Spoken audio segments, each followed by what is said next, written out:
Assalamualaikum warahmatullahi wabarakatuh. Waalaikumsalam warahmatullahi wabarakatuh. Ya, terima kasih untuk hari ini mata kuliah perencanaan pembelajaran matematika. Untuk mata kuliah ini barangkali kita masih seperti yang kemarin pas waktu kajian kurikulum ya, kajian kurikulum kita banyak tugas mandiri yang berdiskusi, tapi ini besok saya sebenarnya pengennya ada apa namanya, memanggil teman dari luar, maksud saya untuk join ngajar di kelas ini biar kita lihat untuk situasi terbaru. Jadi kalau yang sekarang ini sedang marak, sedang digalakkan adalah terkait sekolah penggerak. Harapannya nanti adik-adik juga bisa menjadi agen pembaharuan, agen of change, bisa menyebarkan terkait sekolah penggerak ini ke daerah-daerah yang belum mendaftar sekolah penggerak harapannya, sehingga ada misi tertentu, misi khusus di sini, sehingga nanti barangkali ada 1 atau 2 pertemuan yang saya ngundang dari P4TK. Jadi saya mengundang Widya Iswara dari P4TK untuk gabung harapannya. Tidak usah memikirkan apa-apa karena itu maksudnya dari saya, jadi ibaratnya apa ya, sebuah misi dari saya. Berharap adik-adik nanti bisa apa namanya, tapi tidak usah dipikirkan ke yang lain-lain. Jadi tetap ada, kalau dari target saya sebenarnya adalah adik-adik bisa membuat perencanaan pembelajaran, kemudian di perencanaan pembelajarannya itu juga lebih apa namanya, lebih update sehingga tidak ketinggalan. Mohon maaf untuk jadwalnya, ini kita nggak perlu perkenalan ya, sudah kenal ya. Untuk jadwalnya mohon maaf, kemarin itu sebenarnya yang prodi lain itu minta ke saya, sehingga saya dijadwal jam 7 oleh Pak Padrul, sehingga saya suruh konfirmasi ke prodi. Katanya sudah konfirmasi ke prodi, jadi saya pikir yang jadwal ini yang dipindah, saya nggak ngecek jadwal lagi, ternyata kok bareng. Ya nanti kita lihat lagi. Kalau online mungkin kita masih bisa menyiasati ya, cuma kalau misalnya kita sudah offline kan butuh jeda waktu juga untuk saya pindah tempat, dan jadwalnya kalau 7 jam, kita kan jam 7 sampai 8.40 ya. 7 sampai 8.40, sedangkan di sana mulainya jam 8 kan enggak mungkin ya. Bahkan kalau sampai 8.40 sana mulai 8.40 pun nggak mungkin karena saya pindah tempat ya dari unit 2 ke unit 3, sehingga nanti kita lihat lagi jadwalnya yang mana. Kalau saya sih manut saja, mau yang dipindah yang sini atau yang satunya itu nanti pengelola karena terkait ruangan. Jadi saya nggak ini. Atau malah bisa jadi adik-adik diajak ke unit 3. Enggak. Oke, untuk perencanaan pembelajaran itu sendiri, adik-adik sudah ada bayangan ngapain mata kuliahnya perencanaan pembelajaran, ngapain ya? Kemarin habis mengkaji kurikulum, kemudian sekarang di mata kuliah ini merencanakan pembelajaran. Ada bayangan apa saja yang mau dipelajari barangkali? Ada bayangan ya? Belum ya? Belum ada, Bu. Belum ada, oke. Karena saya juga belum share ininya ya, sebentar saya carikan dulu mata kuliah perencanaan pembelajaran.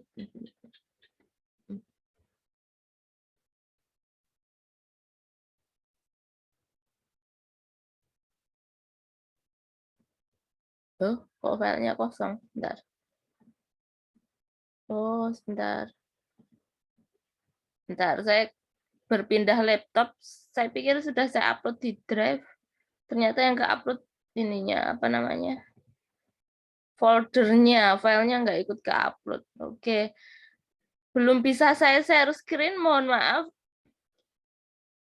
Di laptop satunya, tapi nanti saya kirim di WA saja, jadi nanti saya kirim ke WhatsApp grup terkait RPS-nya. Jadi apa saja yang mau kita pelajari. Salah satunya adalah tentu kalau kita merencanakan pembelajaran itu kita bikin, kalau adik-adik kemarin kan ada yang nyoba bikin RPP, RPP-nya yang 1 lembar dan sebagainya yang terbaru. Kalau dulu mungkin melihat kakak tingkat atau mungkin melihat yang punya guru-guru ada yang RPP-nya berlembar-lembar. Nah, nanti kita akan mencoba membuat yang 1 lembar. Kalau mau nyoba yang berlembar-lembar juga boleh. Jadi sebelum membuat, jadi kalau mau ngajar RPP itu semacam apa ya? Kalau adik-adik membayangkan mau membuat film, itu kan kita mau ngapain aja. Nah, sebenarnya kalau mau lengkap, mau banyak, itu apa namanya, semacam apa.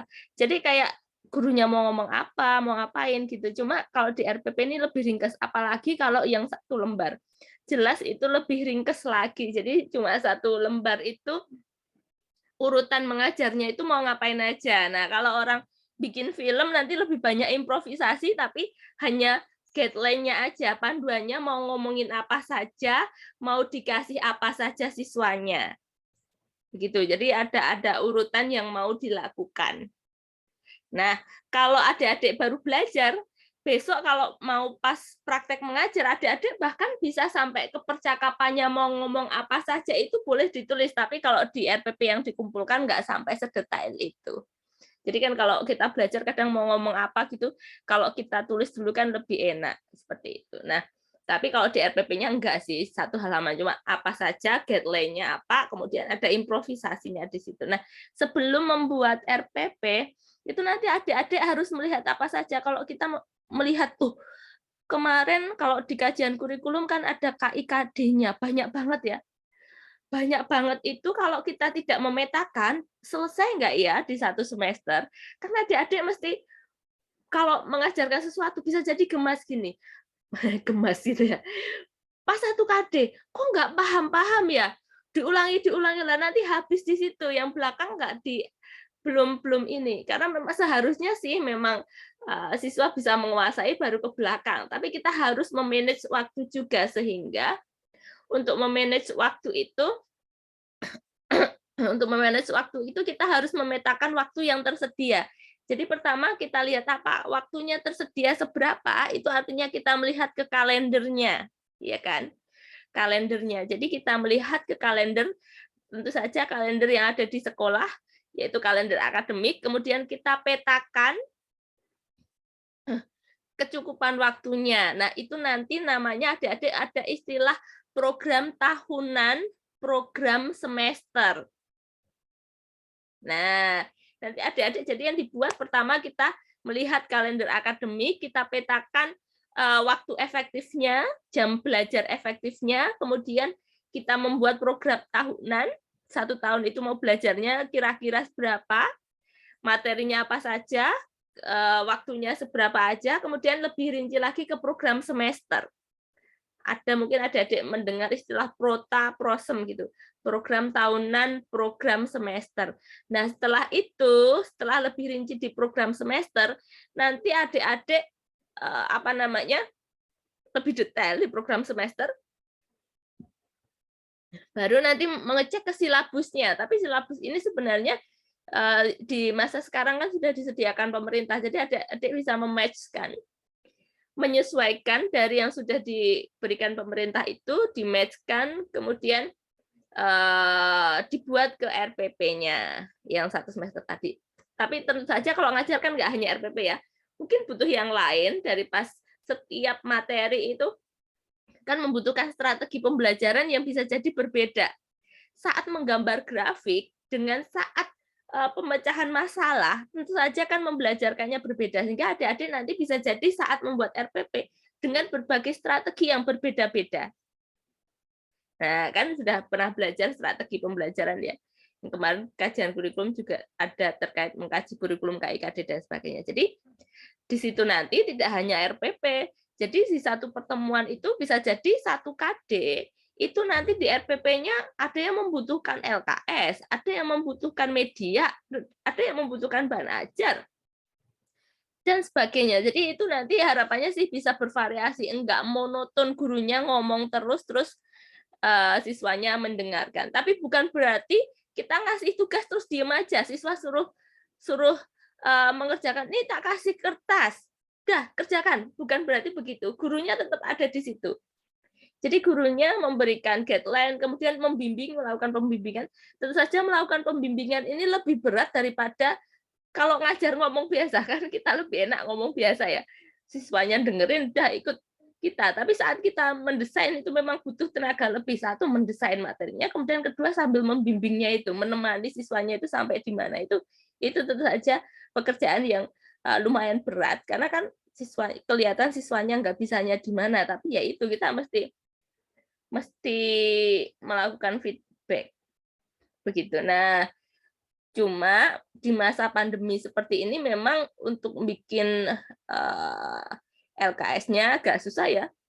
Maksudnya dikasih kertas, kecenderungan yang di sekolah ini kemarin kan beberapa ada sekolah yang ngasih kertas, udah diemin aja. Nah, siswanya di rumah kebingungan, orang tuanya ikut bingung gitu ya, karena orang tuanya mungkin bisa jadi udah lupa juga, dan bisa jadi juga nggak tahu. Kalau mungkin yang anak SD masih bisa lah orang tuanya, yang SMP SMA bisa jadi orang tuanya kan udah nggak ini ya, udah anak besar gitu. Jadi akhirnya banyak hal yang lost di situ, ada yang hilang gitu. Nah, di sini nanti peran guru. Jadi kalau meskipun masa pandemi bukan berarti peran guru terus udah cuma ngasih tugas aja, sehingga ada berbagai hal yang kemarin mungkin deskripsi kakak tingkatmu ada yang akhirnya bikin ini apa namanya kayak semacam pengganti guru mengajar, kemudian coret-coretannya pakai di touchscreen-nya, bikin medianya yang seperti itu. Jadi enggak media seperti yang media yang kayak dijual di pasaran, tapi sesuatu yang apa namanya, jadi tidak lewat pengembangan, tapi membuat sebuah kayak semacam penelitian tindakan, tapi yang di masa pandemi. Kemudian ada yang kalau misalnya membuat sebuah eksperimen dan sebagainya. Kalau mengembangkan lewat pengembangan sih harapannya sih yang lebih bagus lagi sebenarnya. Tapi ada berbagai hal dari kakak tingkatmu. Oke. Ini semester berapa ya? 6 ya berarti ya? Semester 4, Bu. Oh, 4. Oh iya, 4. Oh iya, perencanaan pembelajaran 4 ya. Kalau 4 belum, tadi saya mau bilang proposal skripsi belum. Oh iya. Oke. Barangkali itu kalau bayangan terkait mata kuliah ini, jadi nanti adik-adik tugas akhirnya apa? Ya seperangkat penuh tadi. Tapi bisa dicicil dari awal. Jadi nanti adik-adik bisa dari pertama itu program tahunan, program semester, kemudian nanti mencicipi bagaimana membuat RPP-nya, kemudian tadi program tahunan, program semester, sebelumnya tadi dari kalendernya ya, menghitung hari efektif, program tahunan, program semester, kemudian bikin RPP, LKS. Harapannya media di sini tidak mesti seperti di mata kuliah pengembangan media, enggak. Ini media yang saya ceritakan tadi, yang media yang sederhana yang bisa kita lakukan sehari-hari untuk kalau kita biar survive ngajar. Jadi bukan yang untuk diperjualbelikan, yang untuk yang di mata kuliah ini. Jadi nanti misalnya bikin seperti video adik-adik ngajar atau apa itu sudah bisa di sini. Jadi maksudnya satu perangkat itu harapannya sih kalau misalnya satu kelas ini bisa dibagi-bagi materinya, nanti kalau sudah selesai adik-adik bisa tuker-tukeran besok pas PPL tuh ya bisa ngelihat punya temennya. Jadi atau besok mungkin pas jadi guru bisa punya bahan waktu kuliah seperti apa, sehingga ide-idenya besok semakin kaya lagi. Walaupun besok kalau misalnya jadi guru biasanya ada semacam MGMP begitu. Tapi biasanya ide-ide saat masih menjadi mahasiswa itu ide-idenya lebih kreatif biasanya, karena masih belum teracuni dari mana-mana, sehingga seringkali malah ide-idenya itu lebih kreatif. Barangkali itu, sehingga kalau dari yang apa saya sampaikan tadi, proyek akhirnya apa? Sebuah perangkat pembelajaran ya, yang lengkap tadi itu, harapannya begitu. Itu mungkin ada yang mau ditanyakan?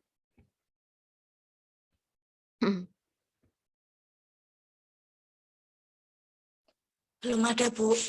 Belum ada ya, oke. Mungkin untuk pertemuan pertama kita cerita seperti itu dulu. Ya, sehat selalu ya adik-adik ya. Ya. Oke, nanti untuk jadwalnya kita sambil ngobrol-ngobrol lagi. Semoga sih nggak usah pindah biar kelas sebelah yang pindah. Ya, itu. Oke, saya akhiri dulu. Wassalamualaikum warahmatullahi wabarakatuh. Waalaikumsalam warahmatullahi warahmatullahi wabarakatuh. Ya. Terima kasih Bu Niken. Sama-sama.